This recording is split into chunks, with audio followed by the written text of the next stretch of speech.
Merci Saint-Esprit d'être là. Nous prions afin que, Seigneur, pendant que nous allons passer à la parole, que l'onction de la prédication, l'onction de l'enseignement soit disponible et que le Saint-Esprit saisisse chaque parole, Seigneur, pour le déposer dans notre cœur. Ce que tu as prévu pour nous en ce jour, la sémence que tu as mis en réserve pour nous, Seigneur. Parce que la Bible dit que c'est toi qui donnes la sémence aux sémeurs. Nous voulons te prier que chaque parole fasse écho dans nos cœurs, que cela devienne comme une sémence qui va nous donner de produits, de porter des fruits, Saint-Esprit de Dieu. Alors que toute la gloire, l'honneur, la puissance et la magnificence te soient rendues au nom de Christ Jésus. Amen. Amen. Alléluia. Amen. Gloire à Jésus. Amen. Gloire au Saint-Esprit de Dieu. Amen. Amen. Pouvez vous asseoir. Amen. Nous allons passer à la parole. Amen. Amen. Vous m'entendez en ligne? Amen. N'hésitez pas, hein, si vous n'entendez pas, écrivez quelque chose pour que...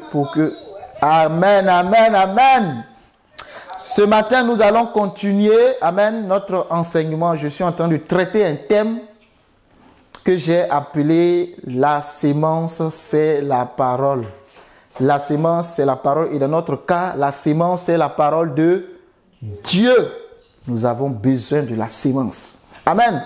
Et la fois passée, le boss, quand je dis le boss, c'est Dieu. Jésus, c'est lui le boss, m'a conduit à te parler de Genèse 3.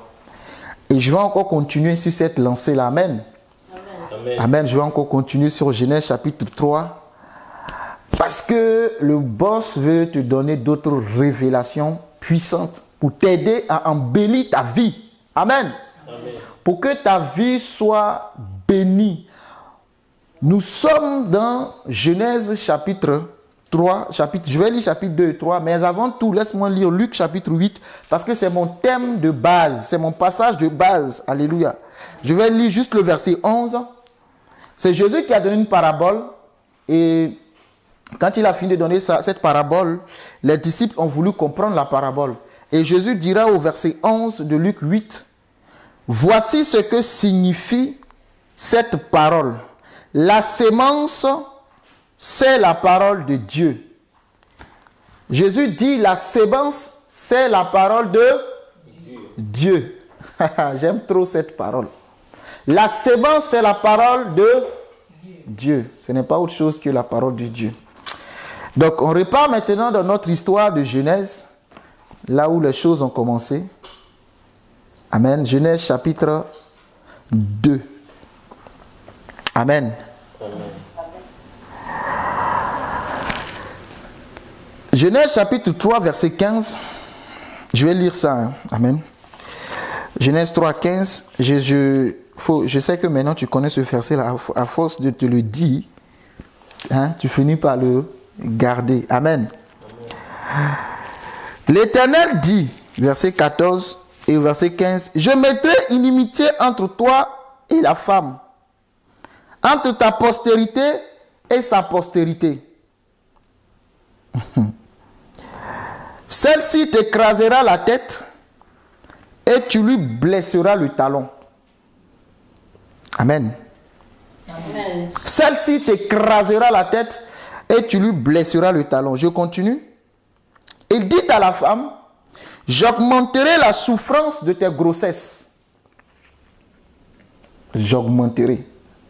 Amen. Donc, Dieu avait prévu que la femme doit accoucher quand il a créé. Il sait qu'un moment va venir où la femme doit accoucher. Amen. Amen. Donc, vous voyez que c'est dans le plan de Dieu que la femme accouche. Amen. Il y a des gens qui disent que le fruit que Adam et Ève ont mangé, ce sont les rapports sexuels qu'ils ont eus. Pour eux, c'est ça le fruit.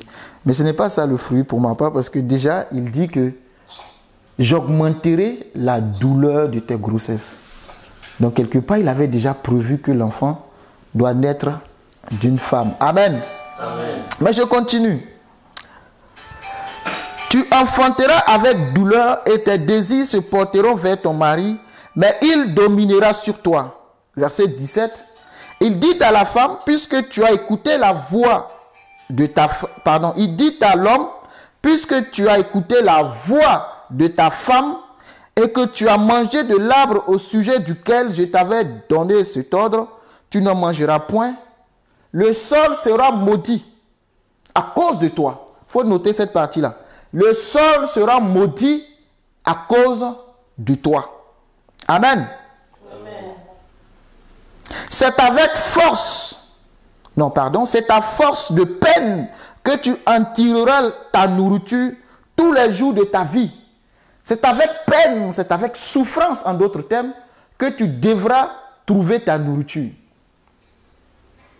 Verset 18. Il te produira des épines et des ronces, et tu mangeras de l'herbe des champs. C'est à la sueur de ton visage que tu mangeras du pain, jusqu'à ce que tu retournes dans la terre d'où tu as été pris, car tu es poussière et tu retourneras dans la poussière. Verset 20. Adam donna à sa femme le nom d'Ève. Depuis là, il n'avait pas encore nommé sa femme. C'est maintenant qu'il donne le nom de Ève. Car elle a été la mère de tous les vivants. L'Éternel Dieu fit à Adam et à sa femme des habits de peau. Vous vous rappelez que quand ils sont tombés, quand ils ont écouté la voix du diable, qu'ils ont connu qu'ils étaient nus, ils sont allés faire des vêtements avec des feuilles de figue. De figuier les feuilles de figuier, ils ont utilisé pour se faire des vêtements. Mais bon, Dieu a trouvé que ça c'était trop faible pour le couvrir. Même dans le péché, même dans la désobéissance, Dieu manifeste encore son amour. Quel Dieu nous avons! C'est un Dieu bon, c'est un Dieu extraordinaire. Amen. Amen. Donc l'Éternel Dieu fait des vêtements pour les deux. Verset 22. L'Éternel Dieu dit, voici l'homme est devenu comme l'un de nous, pour la connaissance du bien et du mal. Il est devenu comme l'un de nous pour la connaissance du bien et du mal. Il n'est pas devenu comme nous pour la vie, mais il est devenu comme nous pour la connaissance du bien et du mal. Je continue. Empêchons-le maintenant d'avancer sa main, de prendre de l'arbre de vie. Jusqu'ici, Adam et Ève étaient toujours dans le jardin.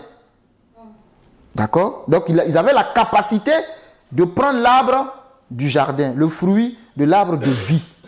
Parce que Dieu a planté deux arbres, l'arbre de la connaissance du bien et du mal et l'arbre de vie. Et le diable a jugé bon de les conduire vers l'arbre de la connaissance du bien et du mal. Je continue. D'avancer sa main, de prendre de l'arbre de vie, d'en manger et de vivre éternellement. Et l'Éternel Dieu le chassa du jardin d'Éden pour qu'il cultivât la terre d'où il avait été pris. S'il mangeait l'arbre de vie, l'homme allait vivre éternellement. L'homme n'allait pas connaître la mort. Amen. L'homme n'allait pas connaître la mort. Je continue. C'est ainsi qu'il chassa Adam et il mit à l'orient du jardin d'Éden les chérubins qui agitent une épée flamboyante pour garder le chemin de l'arbre de vie. Dieu a chassé Adam et Ève de leur parcelle. Amen. Quand tu désobéis à Dieu, Amen, Dieu te chasse de son jardin. En fait, tu commences à travailler avec la souffrance. Amen. Mais on va évoluer. Je vais vous expliquer tout ça. Vous allez comprendre par la grâce de Dieu. Retournons dans Genèse 1, 26 à 29. Parce que quand Dieu a créé l'homme, il a d'abord pensé à l'homme. Et il a dit des paroles, des bonnes paroles, des paroles de bénédiction. Dieu a annoncé à l'homme des paroles de bénédiction. Pas des paroles de malédiction, des paroles de bénédiction. Amen. Dieu a voulu que l'homme soit prospère à tous égards. Que l'homme soit béni dans tous les domaines de sa vie. C'était le plan initial de Dieu. Donc en Genèse 1, verset 26 à 27, voyez les paroles de bénédiction que Dieu va libérer sur l'homme. Il dira à l'homme, verset 26, puis Dieu dit, faisons l'homme à notre image, selon notre ressemblance, et qu'il domine sur les poissons de la mer, sur les oiseaux du ciel, sur le bétail, sur toute la terre, et sur tous les reptiles qui rampent sur la terre. Amen. Si tu as du bruit chez toi, s'il te plaît, coupe ton micro. Dieu créa l'homme à son image. Il le créa à l'image de Dieu. Il créa l'homme et la femme. Donc l'homme et la femme ont été créés le même jour. Dieu les a pensés le même jour.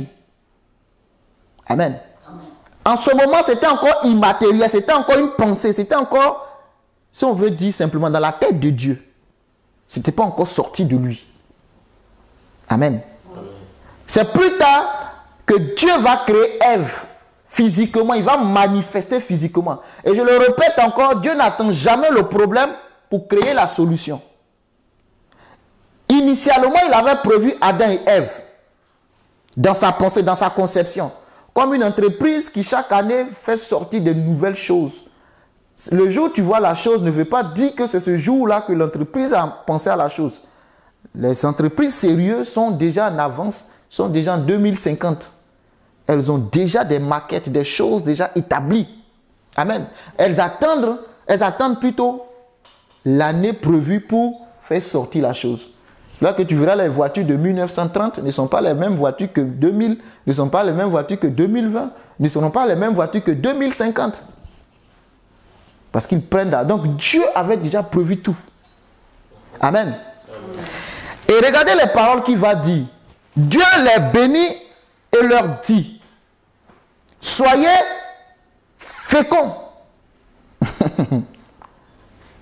Malgré qu'ils n'étaient pas encore visibles dans la pensée de Dieu, Dieu dit soyez féconds. Puisque pour que quelque chose existe, il faut qu'on la pense d'abord. Soyez féconds, multipliez, remplissez la terre, assujettissez, dominez. Ce sont des verbes d'action, n'est-ce pas? Soyez féconds, multipliez, dominez, assujettissez, remplissez. Et il continue. Sur les poissons de la mer, sur les oiseaux du ciel et sur tout animal qui se meut sur la terre. Verset 29, et Dieu dit, voici je vous donne toute herbe portant de la sémence et qui est à la surface de toute la terre et tout arbre ayant en lui du fruit d'arbre et portant de la sémence. Très bonne parole. Ce sera votre nourriture. Amen. Dieu donne des arbres portant des fruits. Dieu donne aussi des arbres portant des sémences.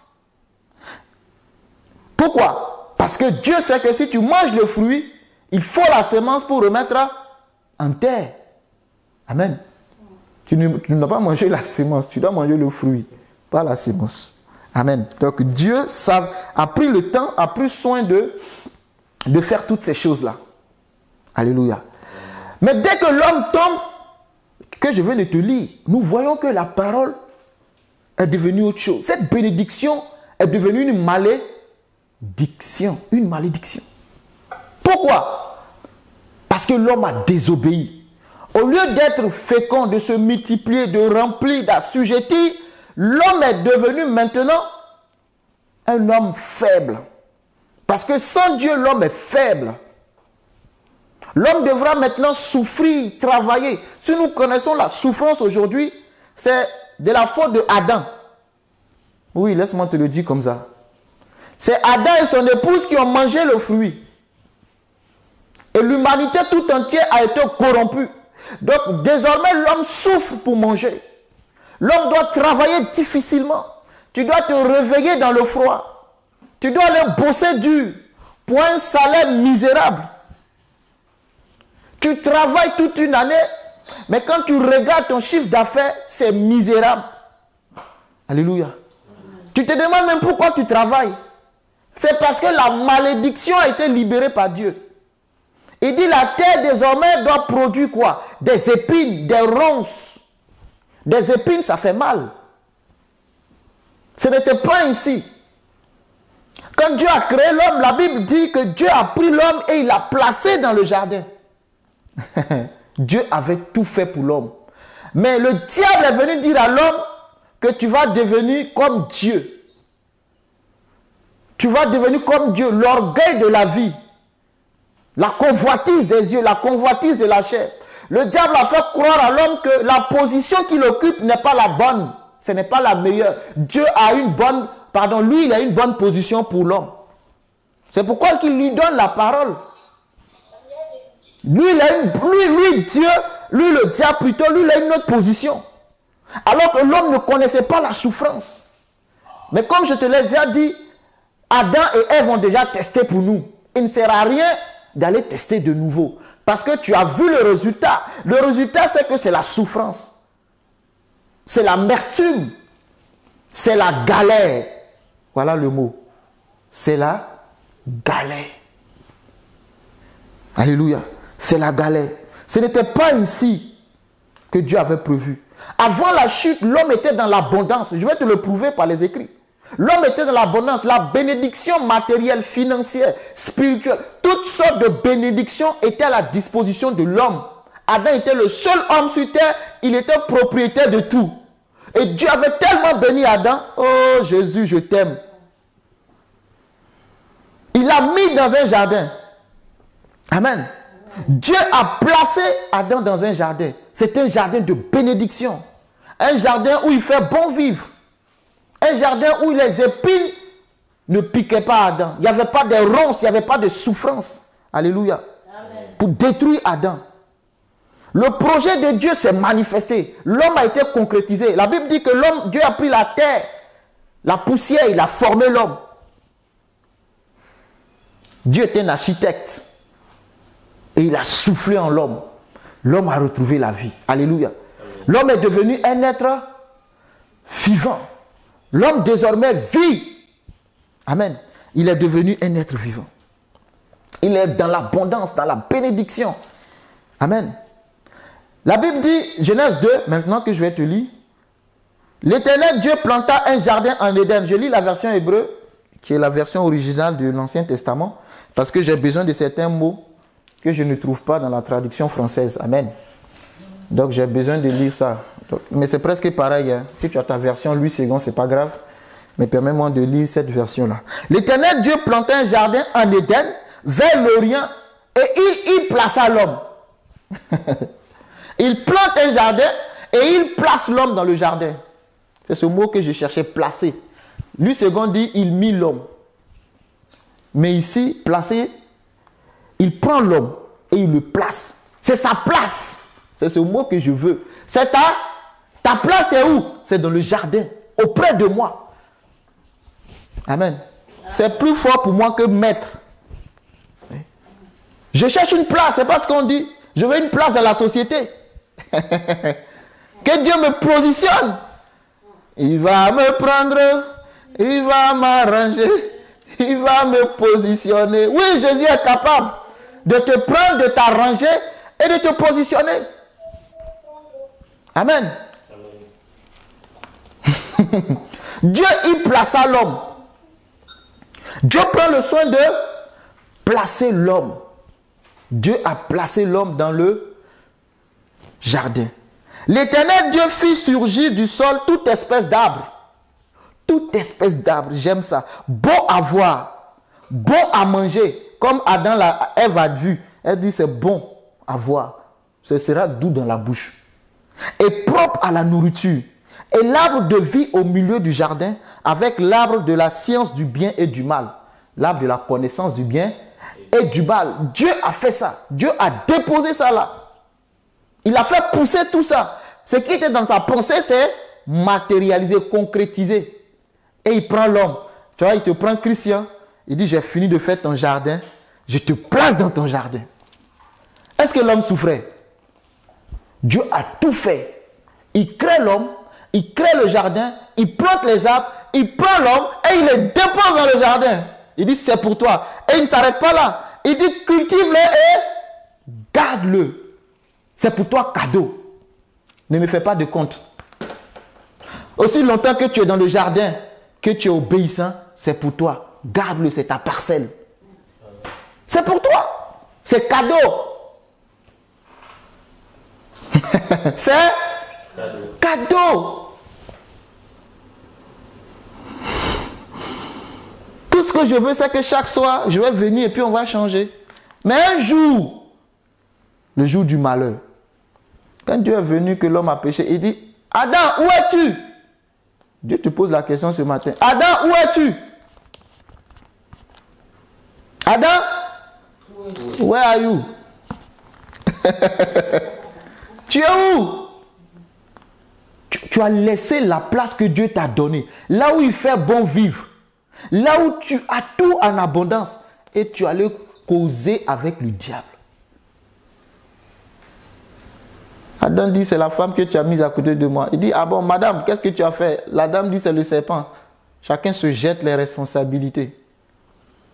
Mon frère, si Dieu t'a donné une parole, écoute, si quelqu'un t'a induit en erreur, tu payeras les conséquences. Parce que je viens de te lire que chacun a pris sa part. Adam a pris sa part. Le sol est maudit. Ève a pris sa part. La douleur de l'enfantement. Le diable a pris sa part. En parlant du serpent, il va ramper au lieu de marcher. Le péché, c'est la mort. C'est la destruction. Ce n'est pas une bonne chose. Il faut plutôt obéir à Dieu. Amen. Il faut plutôt obéir aux principes de Dieu. Marche avec les principes du royaume. Alléluia. Mais bon, je continue. Il y a des choses intéressantes que je dois te dire. Au verset 9 du chapitre 2, l'Éternel Dieu fit pousser du sol des arbres de toute espèce, agréables à voir et bons à manger. Là, je suis revenu dans la version Louis II. Et je continue. Et l'arbre de la vie au milieu du jardin, l'arbre de la connaissance du bien et du mal. Verset 10. Un fleuve sortait d'Éden pour arroser le jardin et de là se divisait en 4 bras. Je vais m'attarder un peu sur cette partie-là. Le nom du premier est Pichon, celui qui entoure le pays, tout le pays de Havila, où se trouve l'or. L'or de ce pays est pur. On y trouve aussi le bélium et la pierre d'onyx. Le nom du second fleuve est Kishon.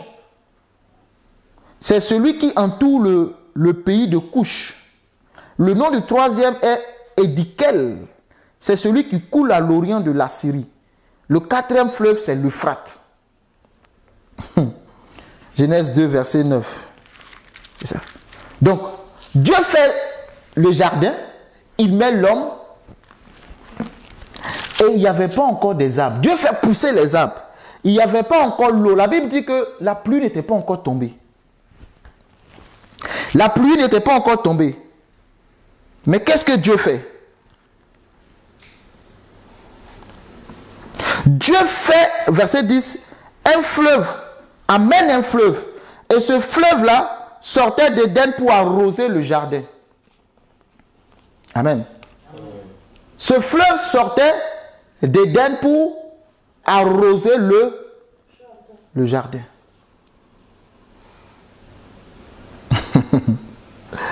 Le jardin devait être arrosé. Amen. Amen. Le jardin devait être arrosé. Excusez-moi juste une seconde. Je vais connecter mon téléphone parce que si mon ordinateur s'éteint, il faudrait que les autres continuent de suivre. Amen. Amen. Donc je vais connecter rapidement mon téléphone. Donc le fleuve devait arroser le jardin. Tout ça qui a fait? Dieu. Quelle est l'action de l'homme? Quelle est l'action de l'homme? Amen. Je vais couper ici. Comme ça, on est bon. Voilà. En ligne, vous m'entendez toujours? Amen. Vous me recevez? Amen, oui, on te reçoit. Ok, c'est bon, je suis rassuré. Donc, quelle est l'action de l'homme? Rien. Son action, c'est de cultiver et de garder. Malgré qu'il n'y avait pas de pluie, Dieu ne s'est pas gêné. Il n'a pas dit, ah, il n'y a pas de pluie. Oh, j'ai oublié la pluie. Oh, j'ai oublié la pluie. Il va faire comment, Adam? J'ai oublié. Dieu n'a pas dit ça. Dieu envoie un fleuve. La Bible dit qu'une vapeur sort d'abord du sol pour arroser. Je ne te lis pas tout. Mais vas-y, lis. Une vapeur sort du sol pour arroser le jardin. Et Dieu fait un fleuve. Et le fleuve a 4 bras. L'homme même a 2 bras. Dieu donne toujours plus. Le fleuve a 4 bras. Et les bras de chaque fleuve portent un nom. Et c'est ça que je vais t'expliquer parce que tu dois comprendre. Le premier fleuve s'appelle Pichon. Le premier fleuve s'appelle Pichon. Pichon. Et Pichon ou Pichon, selon la version originale, veut dire augmentation. Dieu, je t'aime. Ça veut dire augmentation. Et la Bible nous dit que l'eau de ce pays était pure. Dieu ne donne pas de pacotille. L'eau de ce pays était pure. Et ce premier bras s'appelle Pichon. Le deuxième qui est Kichon veut dire qui éclate. C'est-à-dire que Kichon veut dire une source jaillissante. Tu deviens une source en fait. Tu éclates. Tu es tellement rempli que tu éclates. Tu deviens une source, une abondance. Je continue. Le troisième fleuve, Chikedel, la version originale, ou bien Ikedel en version française, veut dire rapide. Quand toi tu lis ça, tu arrives là, tu sautes. Tu vas vite, vite. Non, prends ton temps pour comprendre. Parce que tout ce que Dieu a pris soin de mentionner a sa place. Amen. Amen. Et le quatrième fleuve veut dire l'Euphrate, qui veut dire fertilité. Alléluia. Amen. Le quatrième fleuve veut dire fertilité. Sois fécond. Jésus, tu es trop fort. L'Euphrate veut dire fertilité. Alléluia.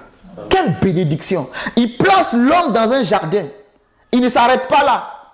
Il fait pousser tout ce que l'homme a besoin de, tout arbre. Tout. Et ensuite, il fait venir ce qu'il en appelle un fleuve. Et le fleuve a 4 bras. Et chaque bras porte une signification. L'augmentation. L'éclat. La rapidité. Et la fertilité. Donc, si tu connais Dieu, franchement, si tu connais Dieu, tu ne peux pas être contre la bénédiction. Si quelqu'un est contre la bénédiction matérielle, financière, toutes sortes de bénédictions, il est possédé. Il a besoin de délivrance. Je le dis, je le répète. Si quelqu'un est contre la bénédiction dans tous les domaines, il est possédé. Il doit être délivré. Parce que c'est le diable qui veut te museler. C'est le diable qui veut te maintenir dans la captivité, dans l'ignorance, dans la pauvreté. Ce n'était pas le plan initial de Dieu. Je suis avant la chute de l'homme.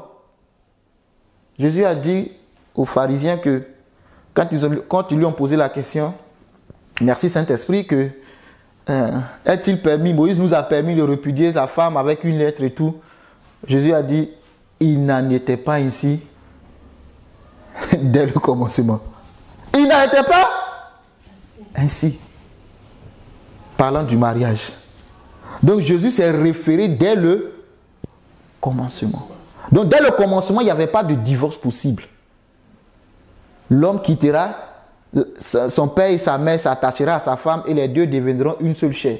Donc Dieu n'a pas prévu de divorce dès le commencement. Pourquoi je prends cet exemple? Donc si Jésus lui-même se refait vers le commencement, alors moi aussi je me refais vers le commencement qui dit que l'homme était béni de toutes sortes de bénédictions. Alléluia. L'homme n'était pas dans la pauvreté, dans la misère. Ces choses sont venues après. Dès que le diable a fait son entrée dans la vie de l'homme.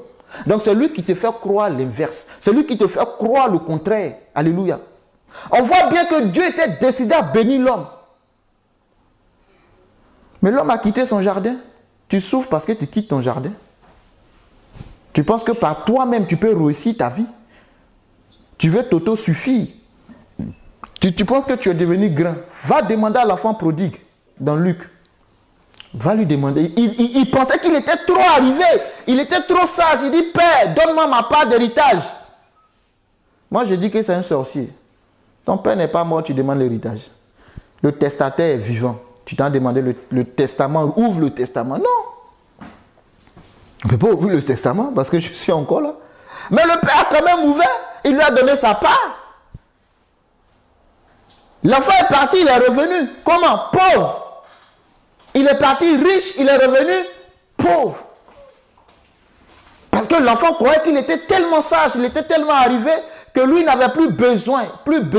Je n'ai plus besoin de quiconque. Moi, je n'ai pas besoin. Votre Jésus là, je n'ai pas besoin de lui. Votre Jésus, je n'ai pas besoin de lui. Moi, j'ai besoin de toi, Seigneur. J'ai besoin de toi. Sans toi, je ne suis rien. Amen. Il est parti, il a tout dilapidé. Il s'est retrouvé les prostituées. Le diable l'a blagué. Mais comme Dieu est amour, comme le Père est amour, quand il est revenu, le Père a dit, bon retour chez toi, mon fils. Les bras ouverts. Dieu est amour. Si tu reviens, il dit, bon retour Adam, dans ta maison. Amen. Amen. Bon retour chez toi.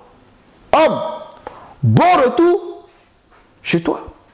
Dieu a pris le soin de les bénir. Tu as besoin de Dieu. Alléluia. Amen. L'Éternel Dieu, verset 15, l'Éternel Dieu prit l'homme et le plaça dans le jardin pour le cultiver et pour le garder. Je vais m'arrêter aussi sur ces deux mots. Cultiver et garder.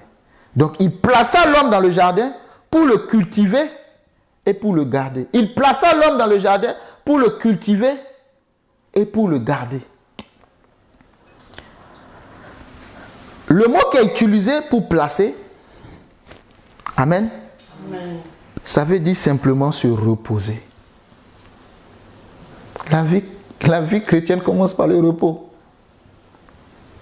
Dieu s'est reposé de ses œuvres au 7e jour.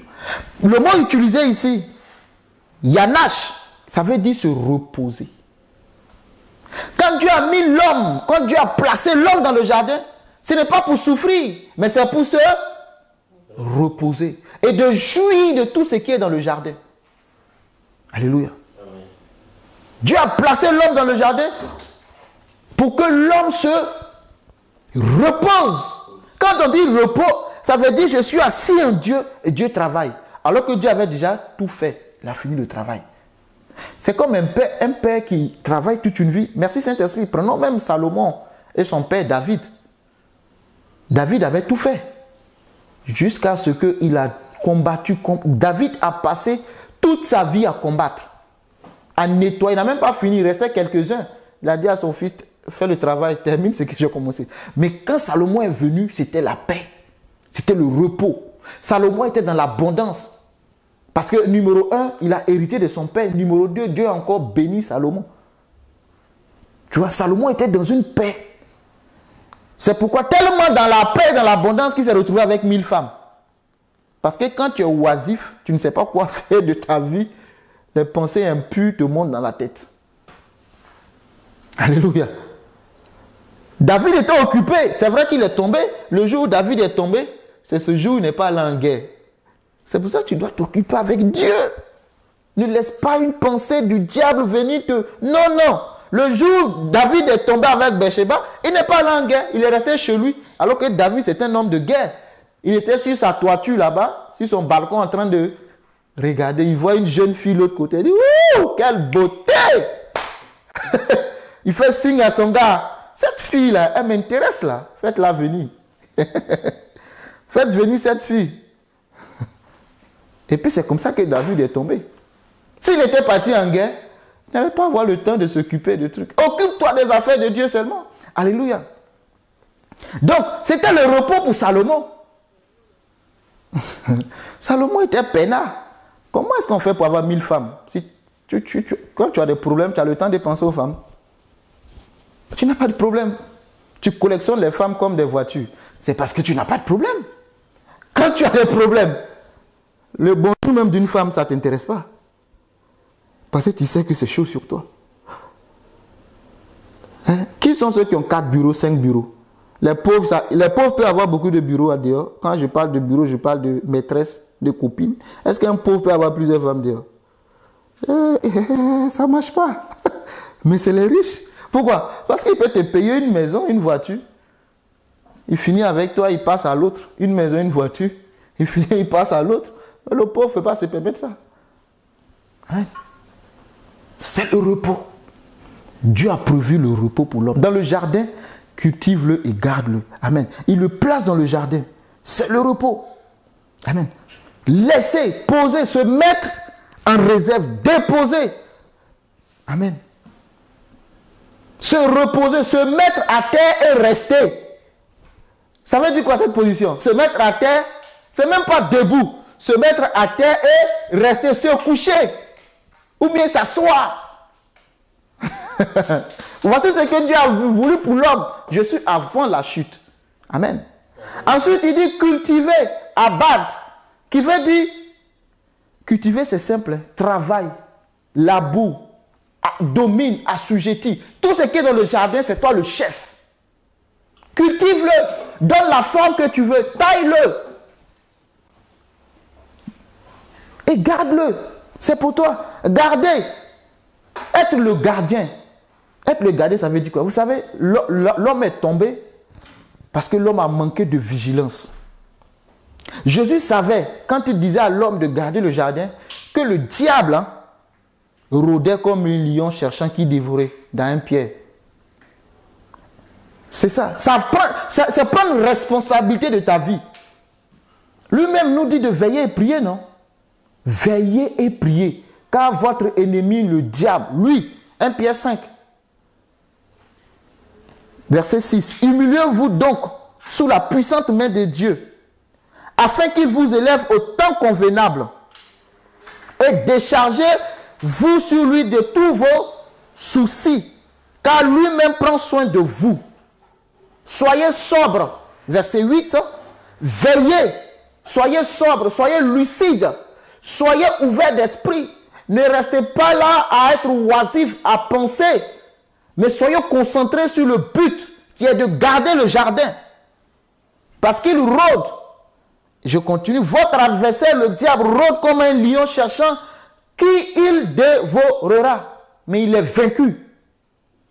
Jésus l'a vaincu à la croix. Donc il ne peut pas me dévorer. En tout cas me concernant, il va rôder, il va rôder, il va encore rôder. Oui, je sais en qui j'ai cru. Je marche avec puissance, je marche avec assurance. Je sais en qui j'ai cru. Amen. Il faut savoir en qui tu as cru. Mais Adam a manqué de vigilance. Ève a manqué de vigilance. Ève a allé parler à Adam parce qu'ils ont écouté la voix du diable. Adam a manqué de vigilance. Dieu dit, je t'ai défendu. Tu as manqué de vigilance. Tu donnes une parole. Ne fais pas. Tu dis, oh, ça fait rien, c'est juste une fois seulement. Ça fait quoi? Oh, juste une fois. On va essayer, non? Oh, laisse-toi faire, c'est juste une fois. Une fois devient 2 fois. 2 fois devient 3 fois. Et ça devient maintenant une censure sur ta vie. Tu as du mal à te détacher. Il t'a blagué, il t'a dit, c'est juste une fois. Et tu es tombé dedans, c'est devenu tous les jours. Tu ne peux plus t'en sortir. Une fois, il t'a dit, on n'a qu'à voler. Ouvre la comptabilité, on peut modifier les chiffres, non? Oh, c'est juste, c'est juste une fois. Cette fois, c'est une seule fois. Et il a pris goût. Toi aussi, tu as pris goût. Chaque fin du mois, vous modifiez maintenant les chiffres. Vous faites les virements dans vos comptes à vous. C'est ça, non? Oh, continue. Il est venu, il t'a dit, c'est juste une fois. Oh, on va aller à l'hôtel, c'est juste une fois. Il ne faut pas t'inquiéter. C'est une fois seulement. Oh, laisse-toi faire. Tu dis non, tu sais, moi je prie Dieu. Oh, laisse ça. Moi aussi je prie Dieu. Ah, Dieu, non, nous tous on prie Dieu. Laisse faire. Tu as laissé faire. Et maintenant tu veux te détacher, tu ne peux plus te détacher. Tu es devenu son esclave. Alléluia. C'est ça le diable. C'est ça le diable. C'est comme ça qu'il possède. Il vient toujours avec un plateau d'or. C'est la pacotille. C'est du or plaqué, blagué. Or blagué. Amen. À l'apparence, ça brille. Mais à l'intérieur, c'est la pacotille. Amen. L'homme a baissé la garde. C'est ça, garder. C'est de ta responsabilité de garder le jardin. Ce n'est pas de la responsabilité de Dieu. Lui, il a fait pour sa part. Il a tout fait pour toi. Il t'a cultivé. Il a tout fait. Il t'a déposé dans le jardin. Il t'a créé, formé.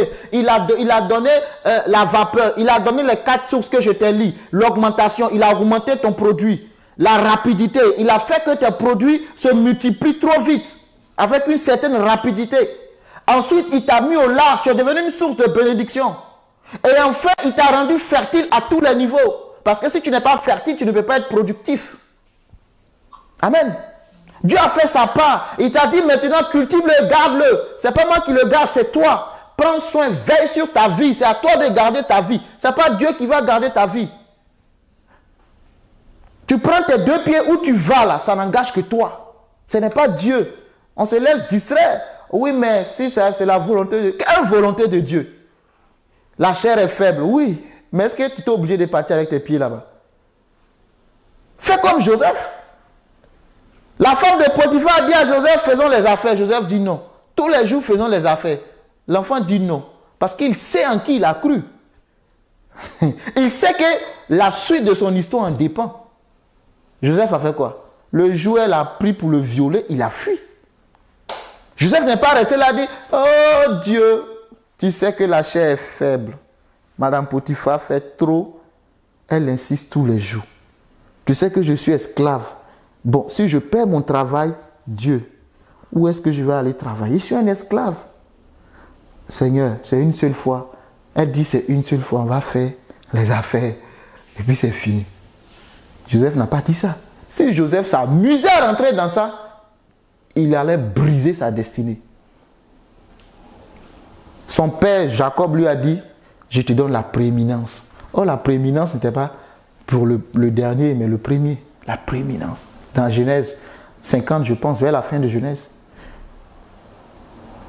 Par contre, son premier fils, Ruben, il dit, je t'arrache la prééminence. Pourquoi? Parce que tu as monté sur le lit de ton père, tu as souillé la couche de ton papa.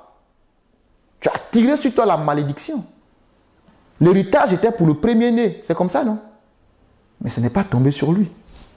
Attends, je vais te lire ça, tu vas comprendre. Genèse, c'est quoi 50, 49 ou 50? Oui, quand Jacob était en train de libérer là, fais très attention. C'est de ta responsabilité de garder le jardin, de le cultiver, de le garder. Ta vie, c'est de ta responsabilité. Quand Dieu a chassé Adam et Ève, il a fait quoi? Il dit, comme vous êtes incapable de garder, il a mis des chérubins protecteurs pour le garder. Allez-y, dans votre malédiction. Genèse. Fais attention, hein. C'est de ta responsabilité. Genèse 49. Merci Saint-Esprit. Jacob appela ses fils et dit, assemblez-vous et je vous annoncerai ce qui arrivera dans la suite des temps. Rassemblez-vous et écoutez, fils de Jacob. Écoutez, Israël, votre père. Ruben, toi, mon premier-né, ma force et les prémices de ma vigueur. Qu'est-ce que tu as fait, Ruben? Supérieur en dignité et supérieur en puissance. Impétueux comme les eaux. Tu n'auras pas la prééminence. Il décrit la force de Ruben, mais il finit. Tu n'auras pas la prééminence. Pourquoi? Car tu es monté sur la couche de ton père. Et tu as souillé ma couche en y montant. Je te retire la prééminence. C'est de ta responsabilité de prendre soin de ta vie. Ce n'est pas la part de Dieu. La part de Dieu, il a déjà fait. Il a donné Jésus pour toi. Le reste, ça n'engage que toi. Amen. Mais regardez, je ne vais pas tout lire, mais voilà ce qu'il va dire pour Joseph. Isaac, ensuite, Joseph, c'est où? Nephtali, je ne vais pas tout lire. Joseph, verset 22. Il dit, Joseph est le rejeton d'un arbre fertile. Le quatrième bras du fleuve. Un arbre fertile. Le rejeton d'un arbre fertile près d'une source. Ils l'ont provoqué. Ils ont lancé des traits. Les archers l'ont poursuivi de leur haine. Mais son arc est demeuré ferme. Qu'est-ce qui est demeuré ferme? Son arc est demeuré ferme. Sa décision est restée la même. De se soumettre à Dieu, d'obéir à Dieu. Humiliez-vous, 1 Pierre 5, devant Dieu et il vous élèvera. Joseph est resté ferme avec son arc. Il a dit, niet, moi je ne vais abdiguer, je ne vais renoncer. Peu importe la pression, moi je reste Joseph. La pression de Madame Potiphar. Joseph est resté Joseph. Je continue. Malgré les provocations. Mais son arc est demeuré ferme et ses mains ont été fortifiées. par les mains du puissant de Jacob. Je continue. Il est ainsi devenu le berger, le rocher d'Israël. C'est l'œuvre du Dieu de ton père qui t'aidera. Ça, c'est des paroles de bénédiction. C'est l'œuvre du Dieu de ton père qui t'aidera. Je poursuis. Des bénédictions des cieux en haut, des bénédictions des eaux en bas. La faveur d'en haut, la faveur d'en bas. Je reçois le double. On le chante, non? Des bénédictions des mamelles et du sein maternel. Écoute, ne chante pas des choses que tu ne vis pas. La faveur d'en haut, la faveur d'en bas, je reçois le double. Pourtant, ton acte n'est pas resté ferme. Tu te blagues toi-même. Concernant la bénédiction matérielle et financière, tu te blagues toi-même. Pour le salut, ce n'est pas par tes œuvres, c'est par la grâce de Dieu. Mais concernant la bénédiction de Dieu, tu as ta part de travail. C'est de rester dans le repos de Dieu. Si tu sors de ce repos, tu peux en avoir dehors la bénédiction, mais elle sera suivie des chagrins. Et la Bible dit, la bénédiction de l'Éternel n'est suivie d'aucun chagrin. Aucun chagrin ne suit la bénédiction de Dieu. Mais pour le diable, le châtiment qui t'attend, chassé du jardin, il faut maintenant travailler dans la souffrance pour avoir le pain quotidien. Amen. Amen. Les bénédictions de ton père s'élèvent au-dessus des bénédictions de mes pères. Waouh! Voyez où il place Joseph? Alors, je ne vais pas rentrer trop dans les détails. Je continue. Jusqu'à la cime des collines éternelles, qu'elle soit sur la tête de Joseph, sur le sommet de la tête du prince de ses frères.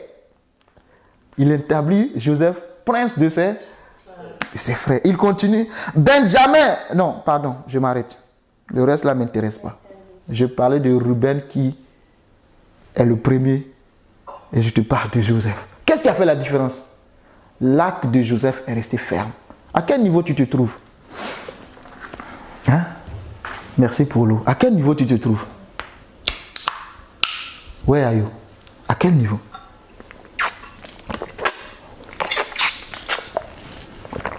Dis-moi, à quel niveau tu te trouves?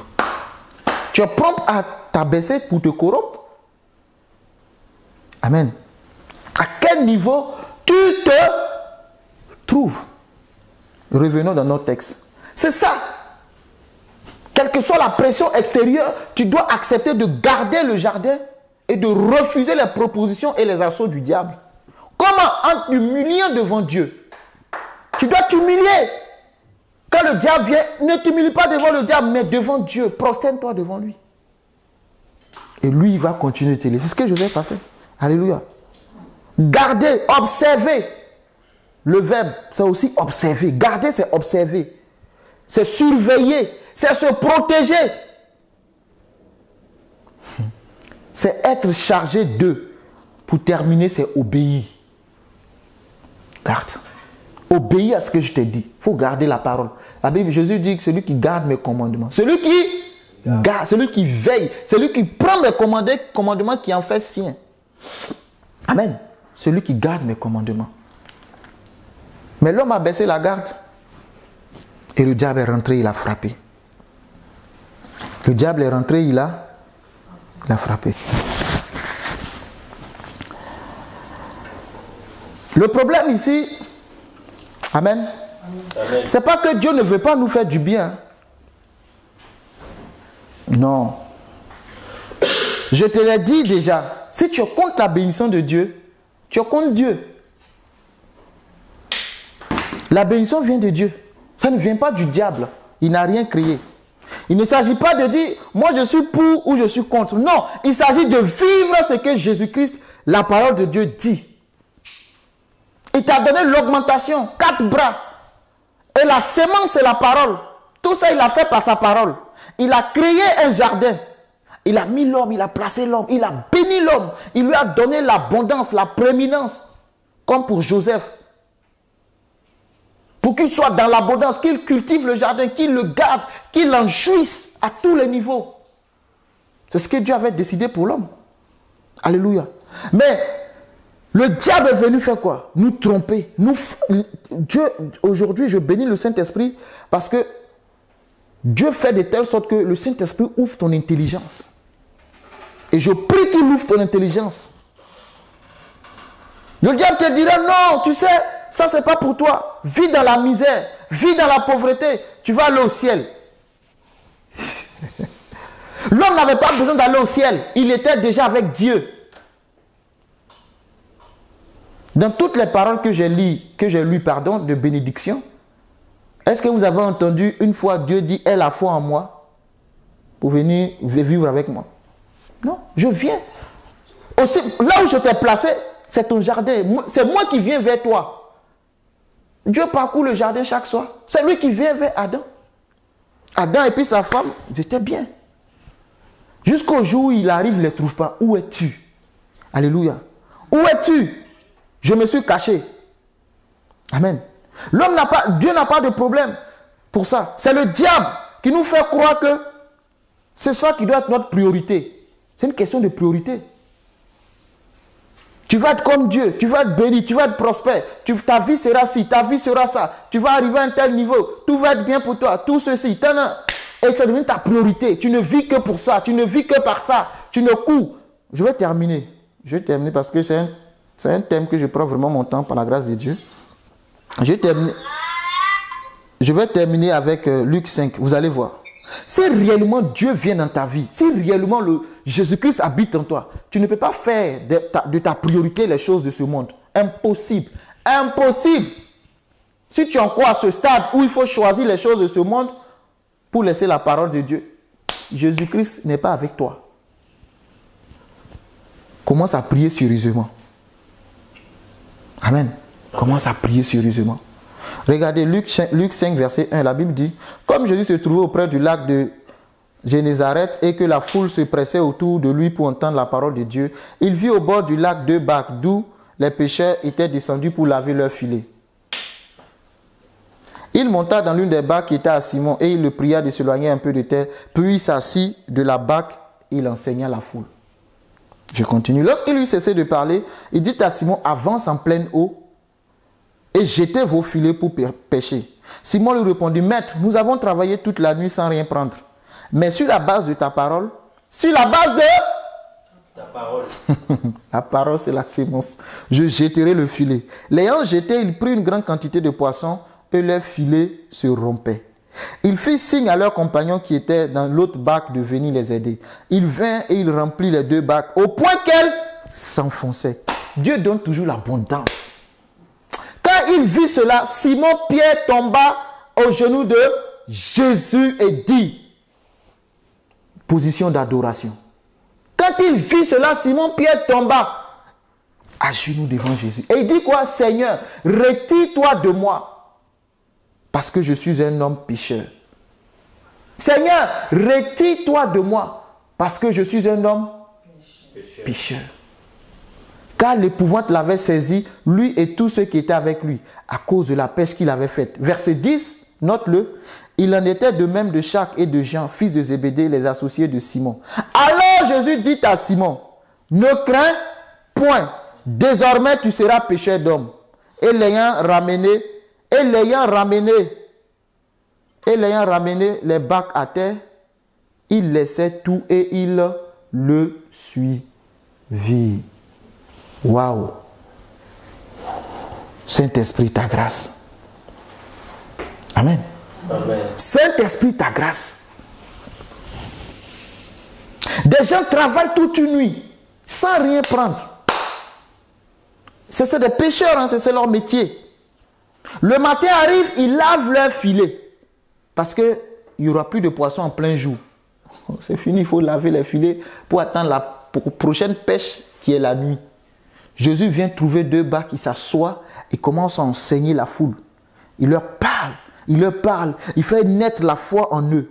Et à un moment donné, il sent que la parole qu'il a libérée est capable de s'accrocher. Donc il dit à Pierre, avance ton filet. Pierre dit, maître, j'ai travaillé toute la nuit sans prendre. Si tu sors du jardin, c'est normal que ta vie devienne difficile. J'ai travaillé toute la nuit sans prendre. Mais Pierre, j'aime Pierre. C'est mon ami. Hein. Pierre dit, mais je vais tester. Jésus dit, jette le filet. Pierre dit, maître, j'ai travaillé toute une nuit sans prendre. Mais je vais tester. Le maître a parlé. Si Jésus parle, teste. Si Satan parle, ne fait rien. Amen. Si c'est Jésus qui a parlé, il faut tester parce que ça va marcher. Mais si c'est Satan qui a parlé, fuis-le, n'ose même pas l'écouter. Parce que c'est un menteur, c'est un voleur, c'est un tueur, c'est un destructeur.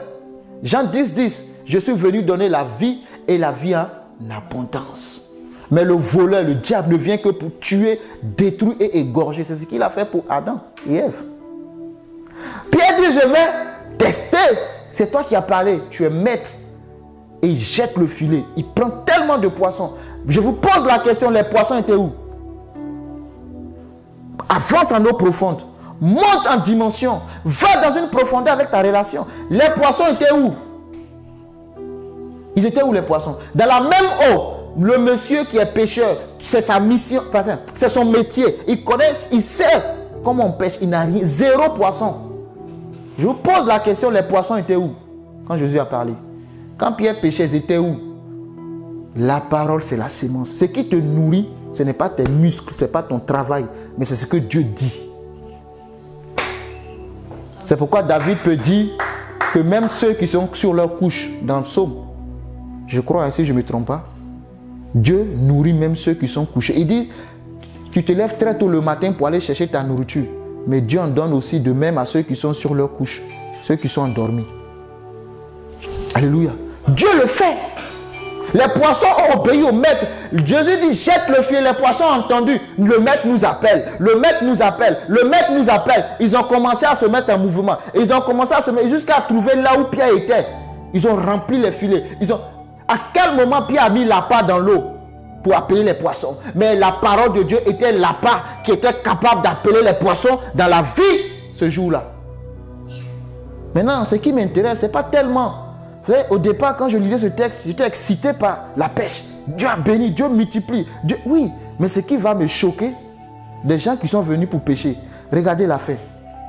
Pierre se met à genoux. Pierre rit. Non, non, ce gars mérite que je l'adore. Ce gars est trop fort, il est trop puissant. C'est lui que je vais suivre. Je ne vais pas suivre...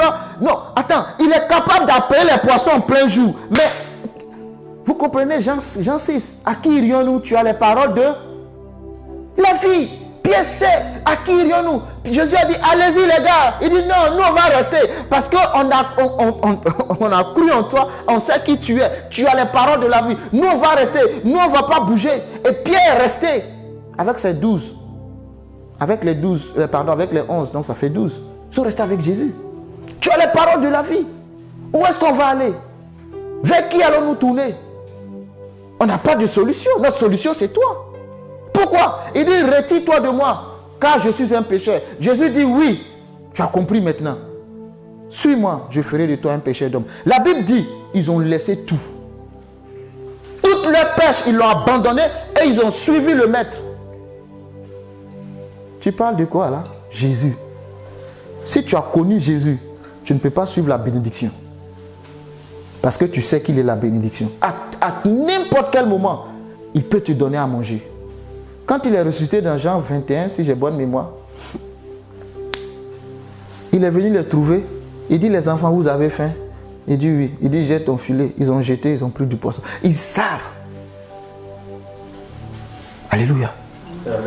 C'est sur quelle parole tu jettes ton filet? C'est sur quelle parole tu vas pour travailler? C'est sur quelle parole tu te lèves pour le cultiver? C'est sur quelle parole t'encourage? Quelle parole te motive? Quelle parole te dit que ce que tu vas faire va réussir? Qui te parle au fait? Qui te conduit? Qui te dirige? C'est parce que l'homme est fait par parole. C'est par la parole c'est la parole qui te conduit. C'est que tu entends, c'est ce qui te conduit. Mais qu'est-ce que tu entends? Qui te parle à tes oreilles?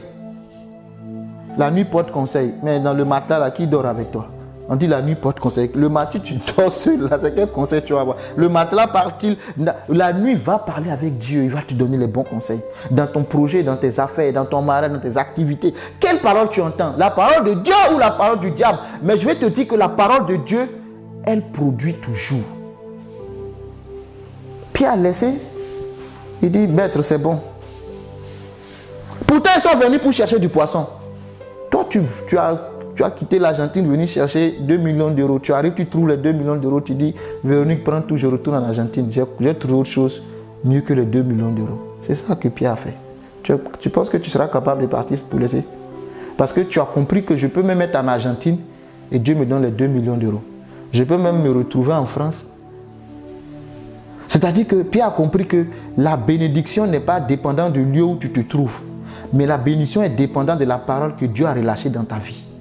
C'est ce que Pierre a compris. Que je me retrouve au sud, que je me retrouve au nord, je suis béni. Que je me retrouve à l'est, que je me retrouve à l'ouest, je suis béni. Mais le problème, il faut que tu te mets, que tu t'attaches à Dieu. Abraham a dit à Lot, choisis ton camp. Choisis la partie que tu veux. Si tu vas à gauche, je vais à droite. Tu vas au sud, je vais au nord. Choisis Lot. La Bible dit que Lot a levé les yeux, il a vu la plaine. Il dit, oncle, j'aime la plaine, je vais aller là-bas. Il dit que Dieu te bénisse, au revoir. Mais on sait comment l'histoire s'est terminée pour Lot. Abraham a pris le désert, mais on sait aussi comment ça s'est terminé pour Abraham. Abraham est resté béni. Pourquoi? Parce que Dieu lui a dit en Genèse, je te bénirai, je rendrai ton nom grand. Donc partout où il se trouvait, il est béni. Il n'a pas besoin d'un lieu géographique. Il a besoin d'entendre la parole de Dieu, de rester dans la parole de Dieu, de demeurer dans la parole de Dieu. Jean 15 dit, celui qui demeure en moi et en qui je demeure porte beaucoup de fruits. L'augmentation, la fertilité, la rapidité, afin que tu deviennes une source jaillissante qui bénit les autres. Que Dieu te bénisse abondamment. Je m'arrête là et on va continuer prochainement. J'ai trop de bonnes choses à te communiquer. Dans tout ça, je veux que la parole de Dieu puisse t'emmener dans une foi, dans une résolution profonde. Matthieu 6, 32, 33. Recherche premièrement le royaume des cieux et la justice de Dieu. Et tout le reste vous seront donnés par-dessus tout. C'est pas parce que Dieu ne veut pas te donner. Dieu dit, ne t'inquiète pas. Cherche le royaume. Je suis contre la bénédiction? Non. Oh, c'est une bonne chose d'être béni à tous les niveaux. Si j'étais béni, si j'avais toutes les richesses, je vais m'arrêter ici. Je vais aller trouver un autre coin. Non, Dieu bénit abondamment. Dieu n'a aucun problème. Mais c'est le diable qui crée toutes ces misères. Amen. Amen. Que Dieu vous bénisse. Que sa grâce et sa faveur demeurent avec vous. Amen. Amen. Que la grâce de Dieu soit avec vous. Seigneur, merci pour ta parole. Dieu a fait de toi une bénédiction. Il a fait de toi une source de bénédiction. Il a donné un fleuve à 4 bras pour arroser ton jardin. Et je veux qu'on prie ensemble. Amen. On va prier ensemble. Et tu vas dire au Seigneur, si je ne suis pas dans mon jardin, s'il te plaît Jésus, mets-moi dans mon jardin. Ne me laisse pas travailler en dehors du jardin. Parce qu'en dehors du jardin, ça sera les épines. Ça sera la douleur, la souffrance. Seigneur, Jésus-Christ est venu pour nous remettre à notre place. Notre place est avec Dieu dans sa présence. C'est ça l'action de Jésus-Christ. Nous réconcilier, nous ramener à notre état initial tel que Dieu nous a conçu, pensé. Alors Seigneur, vu que Jésus-Christ m'a ramené, Seigneur, je veux rester dans mon jardin. Tu travailles et c'est difficile de joindre les deux bouts. Seigneur, je veux rester dans mon jardin. Élève la voix et prie. Je ne vais pas prier pour toi. Prie pour toi-même. Je veux rester. Continue, je ne suis pas sur la bonne voie, Seigneur. Ramène-moi dans mon jardin, là où ta bénédiction coule à flot, en abondance. Là où je n'ai pas d'effort à faire, où je dors et c'est ta bénédiction qui descend. C'est ta bénédiction qui bénit, Seigneur. Oui, éternel Dieu de gloire. Je veux prier, Père, au nom de Jésus-Christ. Si je ne suis pas à la place, Seigneur, parce que Dieu dit, la Bible dit, Dieu prit Adam et Dieu le plaça à sa place dans le jardin. Et le si longtemps que Adam était placé là, Adam était embelli, Adam était prospère. Et quand Adam a quitté la face de Dieu, la misère a commencé. Seigneur, ma place est dans ta présence. Et David dit, je veux habiter tous les jours dans la maison de Dieu, afin de contempler sa magnificence. Oui, Seigneur, je veux habiter tous les jours dans ta maison, dans ta présence, Seigneur Jésus. Parce que je suis sûr d'une chose, que ta présence me garantit le succès à tous les niveaux de ma vie. Au nom puissant de Jésus-Christ. Père, que ton nom soit béni, que ton nom soit célébré, Seigneur. Que toute la gloire te revienne parce que tu nous donnes ta parole pour nous faire comprendre que tu as des projets extraordinaires pour nous. Des projets de paix, des projets d'amour, des projets de succès. dans le nom de Jésus. Tu veux que nous puissions prospérer à tous égards, comme prospère l'état de nos âmes. Je bénis ton nom, Seigneur. Et je vais prier pour toi maintenant. Je prie et je prophétise que si tu n'es pas dans le jardin que Dieu a voulu pour toi, que la rapidité, l'un des fleuves, l'un des 4 bras s'appelle la rapidité. Que Dieu te ramène dans ton jardin au nom de Jésus-Christ. Si ton jardin n'est pas productif, le pichon veut dire, Dieu dit que je veux que tu sois fertile, l'Euphrate, fertile, l'augmentation. Que tu sois fertile et que tu t'étendes à tout niveau. Que tu élargisses ta tente, que Dieu te bénisse richement et abondamment. Là où tu souffres, ce n'est pas la part de Dieu. Non, Dieu n'a pas prévu que tu souffres ainsi.